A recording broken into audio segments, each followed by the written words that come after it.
Aku tahu kalian emang capek ya. Aku tahu kegiatan kalian padat. Tapi kita harus memanage atau kita harus menyeimbangkan dunia dan juga akhirat.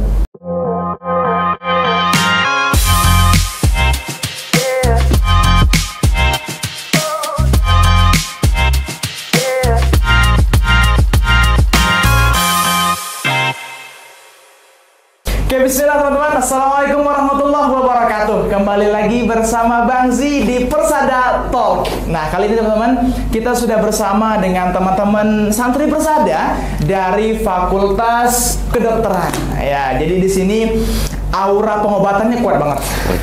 Ya. Jadi aura obat itu kuat banget di sini. Jadi dokter terasa banget di sini, dan tentu kita mengundang mereka bukan tanpa alasan. Jadi mereka ini saat ini adalah di antara cerminannya contoh dokter-dokter yang mudah-mudahan sukses di masa depan ya, sukses di akademiknya, di kedokterannya, juga di keislamannya. Nah teman-teman, di samping Bang Zi sekarang ada 3 orang ya dari santri FK, yang mana mereka ini saat ini masih sebagai santri Persada ya, semester 1 di FK. Dan alhamdulillah track record mereka dalam kegiatan di Persada itu baik ya. Jadi bisa teman-teman pengurus itu tanyain lah kayak gitu. Jadi mereka di antara sekian teman-teman FK yang lain, alhamdulillah kami melihat mereka memiliki track record ibadah yang baik, sholat yang baik gitu kan. Kemudian tasmi' Quran, hadisnya juga baik. Nah, sementara di satu sisi nih katanya FK itu sesibuk itu. Nah, kita juga nggak tahu nih sesibuknya apa. Jadi di sore ini kita akan bahas sibuknya tuh gimana dan kenapa mereka bisa tetap kuat di gempuran kesibukan itu. Padahal banyak teman-teman yang lain sih yang juga sibuk kayak kalian, tapi kalian sempat kok mereka enggak. Nah, kira-kira kenapa tuh? Boleh kenalan dulu dari sini sampai ke sana, siapa namanya? Oke, langsung aja ya Mas. Langsung aja. Oke. Jadi kenalin, saya Luki Dipraja sebagai salah satu mahasiswa Fakultas Kedokteran UAD. Luki ya? Luki dari mana? Dari Lampung. Lampung. Ya. Perkenalkan, saya Muhammad Yudho Bray Satrio dari Fakultas Kedokteran tahun 2024. Saya asalnya dari Kota Baru, Kalimantan Selatan. Kota Baru. Baik, halo semuanya. Assalamualaikum warahmatullahi wabarakatuh. Perkenalkan, saya Yufri Ilham Nugroho, asal dari Pacitan, Jawa Timur. Pacitan, orang Pacitan, Rek. Oke, ada Mas Luki, Mas Yudo ya, sama Mas Yufri. Ilham Mas. Mas Ilham? Iya, Ilham Mas. Ilham ya. Nama panggung ya. Oke. Teman-teman, coba gambarin ke Bang Zi, sesulit apa perkuliahan kalian itu? Karena gini, banyak orang yang mengatakan seperti itu, katanya sibuk, sulit. Nah, kira-kira seperti apa gambaran singkatnya? Jadi kata-kata singkat tapi itu gambarin sulitnya kalian kuliah itu gimana? Boleh, terserah siapa yang mau speak up. Siapa dulu nih? Boleh. Dulu. Kamu dulu. Jadi mungkin kita bahas kesulitannya dulu ya. Sebenarnya di FK itu nggak terlalu sulit teman-teman. Kalau kita bisa untuk mengikuti materinya, karena sistem di FK itu mereka sudah menyusunnya dengan sebegitunya gitu. Jadi mereka tuh menyusun materi dari yang paling mudah, dari anatominya. Nanti kita belajar struktur besarnya dulu, kemudian kita dijabarin struktur kecilnya di histologi, dan kemudian kita diajarin fisiologinya, yaitu cara kerja organ atau sesuatu hal di dalam tubuh kita gitu. Jadi untuk kesulitannya sebenarnya kita tergantung anaknya gitu, bisa manage apa enggak dari awal. Intinya kalau misal kita ingin bisa lanjut untuk materi-materi selanjutnya, kita harus tahu materi yang diajarkan di awal gitu. Gitu sih untuk kesulitan. Ada ketersinambungan ya. Iya, ada ketersinambungan. Silabusnya udah ada gitu ya. Iya. Dari yang umum sampai mengerucut gitu ya. Mengerucut. Oke. Kalau dari Mas Yudo? Mungkin hampir mirip sama Mas Luki ya. Cuman kalau di FK itu mungkin karena jumlah praktikum dan kelasnya banyak, mungkin itu yang jadi faktor mengapa ternyata lebih padat gitu. Oke, lebih padat karena banyak yang dikerjain. Iya, betul. Oke, dari Mas Ilham. Nah, kalau saya sendiri itu mungkin gabungan dari kedua teman saya ini, Mas Luki sama Mas Yudho. Soalnya karena saya ya pertama kali kan, jadi kayak agak kaget karena dengan sistemnya. Jadi kan ya meskipun udah disusun secara rapi, udah terstruktur itu, tapi saya masih agak keteteran lah. Keteteran. Oke. Ini teman-teman dari alumni pondok atau sekolah biasa? Sekolah biasa. Sekolah negeri. Iya, negeri. sama semua. Oke, sekolah negeri di Lampung, di Kota Baru, di Pacitan ya. Iya. Oke. Nah, gitu teman-teman ya. Untuk masalah kesulitan itu lagi dan lagi setiap apapun prodi ya mungkin ya. Iya, bisa. Apapun prodi pasti punya kesulitannya masing-masing. Nah, di sini tadi kesulitannya barangkali di bagaimana belajarnya serius di kelas gitu ya. Bagaimana ngatur waktunya, praktikum dan sebagainya. Dan oke, itu kesulitannya. Terus ya, yang menjadi prinsip teman-teman ketika sulit itu apa? Kan gini, kalau orang sulit, kalau dia nggak punya pendirian yang kuat, kayak, nah capek ah. Nah, kalau teman-teman apa yang membuat teman-teman bertahan sampai saat ini? Sama dulu nih, Jepang dulu. Kalau saya mungkin dari orang tua, soalnya saya kan sering biasanya habis kuliah atau mungkin habis kuliah malam sebelum Ustaz, itu saya sering telepon sama ibu biasanya, ibu atau ayah. Berarti tiap hari ya? Iya. Lu nyampe berarti. Di sini dia nyampe. Karena dia nelpon ibu terus ya. Ya, alhamdulillah. Ini mah kota buat mungkin.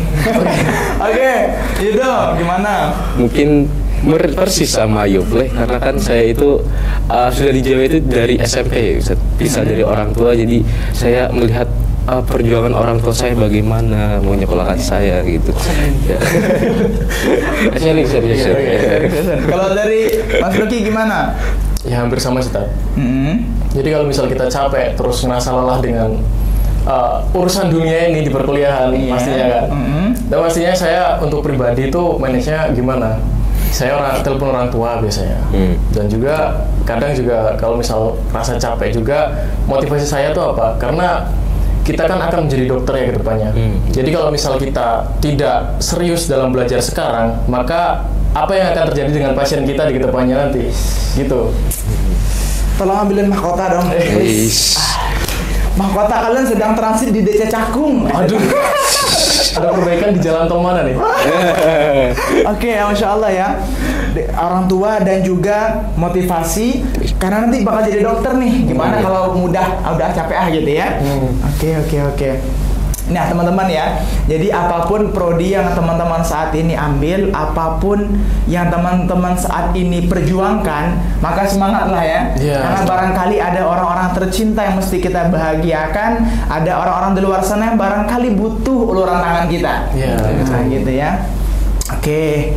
Terus setelah kita tahu bagaimana sibuknya teman-teman, kemudian bagaimana manage-nya, ini jujur-jujuran nih. Anak FK UAD itu teman-teman, ini mungkin nggak semua FK ya. Kalau di UAD, anak FK-nya itu 1 tahun pertama mereka wajib masuk Persada. Karena sebagai pengkaderan, karena sebagai pembelajaran bagaimana supaya medisnya itu seimbang dengan keislamannya juga seimbang gitu loh. Karena kita melihat, teman-teman tahu kan fenomena yang mohon maaf dokter yang di apa kemarin?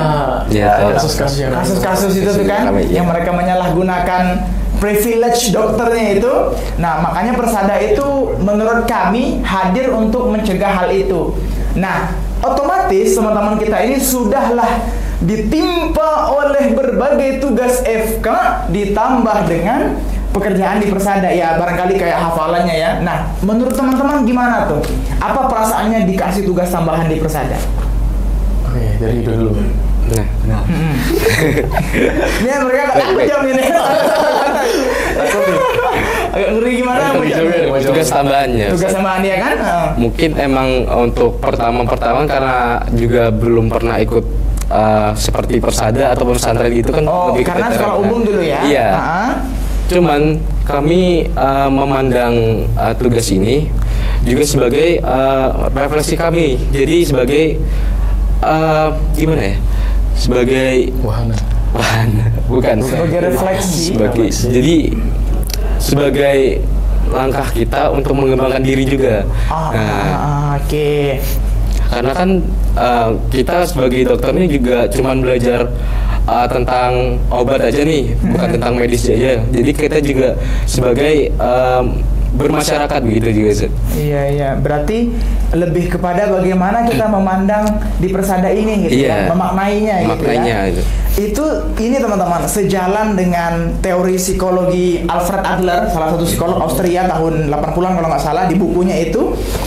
Buku ini loh, buku yang berani tidak disukai. Nah, itu adalah bahwasanya seseorang itu bukan dilihat dari bagaimana masa lalunya, tapi bagaimana dia memaknai sesuatu. Nah, karena Mas Yudo, Mas Lucky, Mas Ilham tadi memaknainya dengan pemaknaan yang baik, maka hasilnya baik. Itu. Kalau Mas Ilham gimana? Kalau saya, ya udahlah, saya aja Ustaz. Jalani aja. Ibu pun juga berpesan seperti itu. Ibu, ayah juga pesan itu. Jalan aja. Ibu sama ayah juga berpesan jalan aja. Iya, karena imam aturannya seperti itu kan. Jadi ya udah jalan aja. Yang penting kalau kata ibu itu bahasanya nggak usah neko-neko lah. Nggak usah aneh-aneh. Rasa kakean pola gitu ya. Tapi, oke, ada lagi? Ya mungkin itu. Sama kalau misalnya saya itu ngatur waktunya itu mungkin pakai aplikasi Notion, tahu? Notion. Silakan download itu teman-teman. Aplikasi Notion. Tapi kita nggak di-endorse, tapi kita tetap download gitu ya. Pakai aplikasi Notion. Nah, terus? Ya mungkin itu dulu. Oke. Tapi Ana setuju sih. Memang peran orang tua itu penting ya. Jadi Ana pernah dapat fenomena ada santri juga ya. Dia nggak semangat di persada karena apa? Karena orang tuanya tidak menyuruh dia untuk semangat di persada. Jadi kayak ya udah biar aja kayak gitu. Jadi ya itu gitu kan. Orang tua saya juga nggak dukung kok, aman aja kok gitu ya. Oke, berarti orang tua juga berperan penting di situ. Kalau dari Mas Lucky gimana? Boleh diulangi tadi kan gimana awalnya? Ini untuk setelah tadi apa namanya? Sekian banyak kesibukan di persada, kenapa bisa tetap mau ngikutin kegiatan persada setelah sibuk di FK? Setelah sibuk di FK. Kenapa masih bisa ngikutin kegiatan persada? Karena kewajiban. Oke. I'm realize that ya. Terus? Masih tahu. Kewajiban kita juga ada di FK, kewajiban juga ada di persada. Kita juga harus bisa mengikuti keduanya. Ketika mereka berdua tidak bertabrakan, kita bisa ikutin. Tapi ketika mereka berdua saling bertabrakan atau saling mengganggu gitu, ya kita prioritasin yang FK. Karena tujuan kami ke sini untuk kuliah FK itu. Tapi sehubung berjalannya di sini, kegiatan persada itu mereka susun agar mereka tidak bertabrakan dengan kegiatan FK. Jadi intinya kita jalanin aja. Ana setuju banget sama Mas Lucky karena memang persada itu sengaja mendesain jamnya itu nggak nabrak kuliah gitu. Jadi persada itu aktifnya kapan? Bar subuh, kalau bar maghrib. Habis subuh sama habis maghrib aja persada itu. Sama malam kita nggak boleh keluar di atas jam 9 karena apa? Banyak kelitih. Kita tuh takut di luar itu gitu, banyak yang bahaya di jalan. Tapi bener sih. Jadi ketika persada udah desain sedemikian rupa biar nggak ganggu perkuliahan, tinggal teman-temannya lagi mau ngaturnya atau tidak gitu ya. Nah, oke. Teman-teman kan sekarang nih kuliah FK itu nggak cuma bertiga kan? Rame. Menurut teman-teman, tanpa rasa lebih baik dari mereka, ya tanpa merasa lebih baik ya, tanpa menghakimi, kenapa ada orang-orang yang kuliah di FK tapi mungkin nggak serius di persada tuh menurut teman-teman kenapa? Tanpa merasa lebih baik dari mereka gitu loh. Jadi kita lihat nih, mereka di FK mungkin semangat, tapi kalau di persada agak kurang apa. Nah, menurut teman-teman salahnya itu di mana kira-kira? Biar jadi bahan refleksi kita bersama gitu. Barangkali ya mungkin persadanya gini atau merekanya gini atau pengurus kurang apa. Jadi bisa bahan refleksi. Nah, menurut teman-teman kenapa? Ini masih doa ya. Oke. Mungkin kalau dari pribadi gimana ya? Kita kan kadang suka ngerasain capek gitu, capek kuliah dari, walaupun kita biasanya kuliah dari habis zuhur, tapi dari pagi biasanya kita belajar mandiri gitu, dan itu juga capek, yang dimana kegiatan itu bisa 1 harian kan, bisa kalau ditambahin dari pagi sampai sore, itu udah capek banget badan. Habis maghrib kita disuruh untuk kuliah malam gitu, terkadang tuh agak ngerasa mager karena memang udah capek seharian itu kan, dan kita butuh istirahat untuk belajar lagi nanti malam. Karena belajar untuk apa? Untuk hari esok. Karena gimana ya? Karena kalau misal kita tidak belajar di malam harinya, esok harinya tuh kita tetap butuh gitu loh belajar itu. Iya. Susah ngikutin ya kalau nggak belajar pas malam gitu ya. Kalau dari Mas Yudo gimana? Mungkin setuju sama Mas Lucky ya, cuman jadi kalau kita kan kembali lagi ke tadi motivasi dan juga keinginan diri gitu. Ini tekad ya. Tekad. Jadi kalau tekad saya kan persada ini kan ngajarinnya baik ya. Jadi saya itu benar-benar ngikutin kegiatan Persada juga gitu selain ngikutin FK. Jadi karena kesadaran bahwa ini kewajiban FK, Iya, FK. dan ini adalah yang baik juga kok yang dipelajari. Jadi antum berusaha untuk ya udah nggak apa-apa ya gitu, Iya. memaksakan diri untuk kebaikan ini gitu Iya. ya. Dan dari Mas Ilham, Kalau saya Ustaz mungkin itu di manajemen waktunya aja Ustaz. manajemen waktu. Gimana manajemen waktu ala antum tuh gimana? Iya. Kalau saya tadi pakai Notion teman-teman. Notion. Itu kan aplikasinya. Caranya gimana? Cara ngaturnya? Kalau cara ngaturnya mungkin saya itu Pakai Notion. Oke. Gimana? Oh iya. Untuk lagi. kalau saya itu kan kebetulan apa ya gampang ketiduran Ustaz. Maksudnya apa ya? Antum mudah ngantuk. Jadi kalau biasanya itu kalau saya itu jam 9 udah ngantuk banget Ustaz. Jadi kalau mau belajar itu saya maksimalkan di siang sampai sore. Sampai sore. Oke. Nah itu kalau Tunggu, bentar Afwan ya, tahan ya. Iya. Mudah ngantuk, antum nggak lawan ngantuknya? Atau kalau ngantuk tidur? kalau saya kalau bisa lawan saya lawan ngantuknya. Pakai apa biasanya? Pakai apa ya? Teh? Ngopi? Biasanya- Enggak Ustaz. Oh nggak manjur ngopi. Ya mungkin sambil kayak misalnya coret-coret apa ya? Cuma coret-coret buku aja Ustaz. Oh biar hilang ngantuknya. Iya. Coret-coret buku atau mungkin nulis baca buku. Oh itu. Bisa Ustaz. Oke, lanjut yang tadi. Nah kalau misalnya sama yang tadi ya lupa.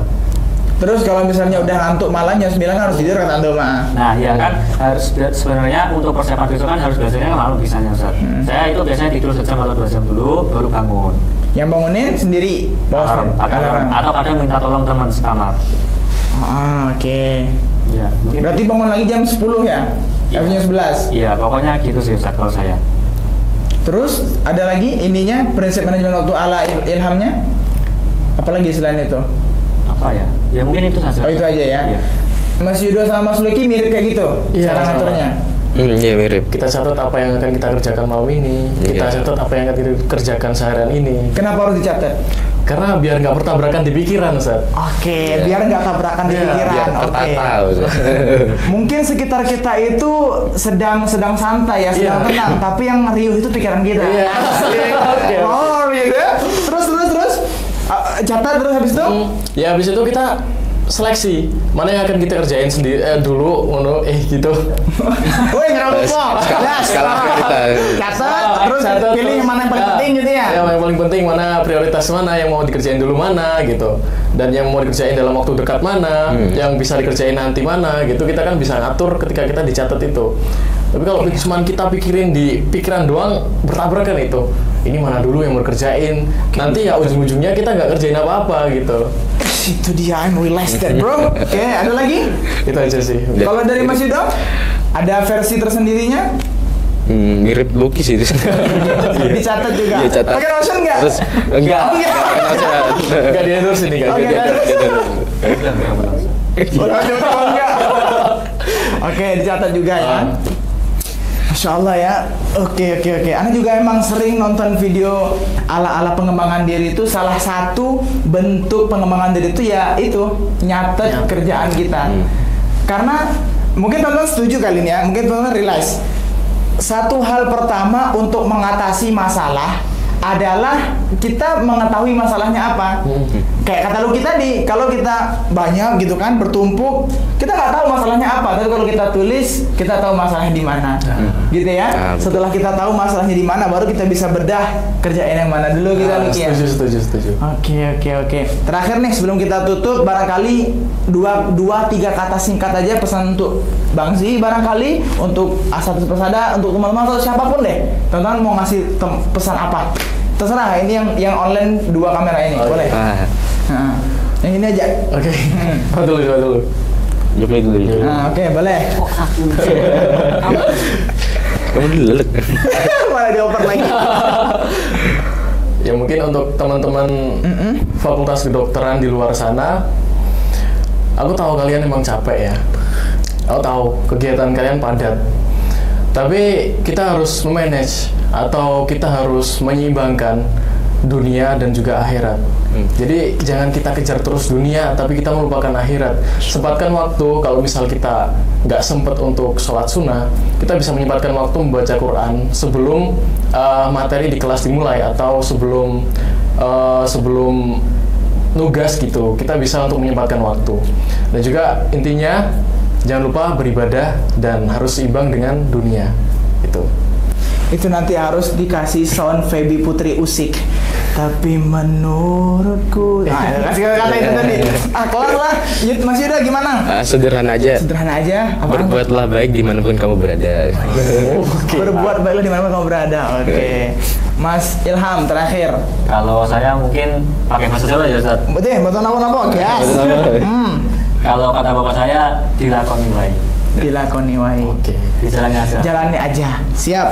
Oke, teman-teman sekalian, barangkali demikian untuk Persada Talk di episode kali ini. Semoga kita semua tercerahkan dari apa-apa yang disampaikan oleh Mas Luki, Mas Yudo, Mas Ilham tadi. Terima kasih banyak sudah berkenan hadir di podcast ini dan sampai jumpa di waktu selanjutnya insyaallah. Oke, demikian teman-teman. See you next time and assalamualaikum warahmatullahi wabarakatuh.